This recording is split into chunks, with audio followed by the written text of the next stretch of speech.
Islamic वास्तू कुतुब मिनार मध्ये आपले लाडके बाप्पा काय करतायत? अरे इकडे तर आपले भगवान विष्णूही आहेत. मी जर तुम्हाला सांगितलं की हे कुतुब मिनार नसून विष्णू स्तंभ आहे तर तुम्हाला खोटं वाटेल. इकडचा प्रत्येक दगड आणि दगड एका रक्तरंजित इतिहासाचा साक्षीदार आहे. आता इकडची वास्तू जरी इस्लामिक वाटत असली तरी पडलेल्या मंदिरातील साहित्य वापरून बांधली गेलेली ही वास्तू आहे. याचे पुरावे उघड्या डोळ्यांनी तुम्ही बघू शकता. आपल्याला शाळेत शिकवलेला इतिहास चुकीचा असू शकतो, पण हे दगड अजून उभे आहेत, इतिहासाची साक्ष देत. कुतुब मिनार हे राजा विक्रमादित्य यांनी खगोलशास्त्रीय निरीक्षण केंद्र म्हणून बनवलेला विष्णुस्तंभ आहे. हे वैदिक ज्योतिषशास्त्र आजपर्यंत कोणत्याही संस्कृतीत नाही. ते फक्त एक रचना नाही, ते तंत्रज्ञान आहे. त्यांना आपल्या मंदिरांशी शत्रुत्व होतं, म्हणून कुतुबुद्दीन ऐबक याने या परिसरातील सर्व मंदिरे नष्ट केली. कोर्टात यावर केसही चालू आहे.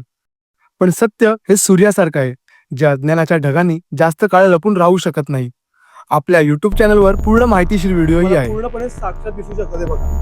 तुम्ही नीट बघा तर पूर्ण साक्षात आणि याच खांबावरती ह्या साईडला आपण गणपती बाप्पा. तुम्ही जेव्हा या जागेला भेट द्याल तेव्हा तुम्हीही पुरावे बघू शकाल. तेव्हा तुम्हीच ठरवा, याला कुतुब मिनार म्हणायचं की विष्णुस्तंभ.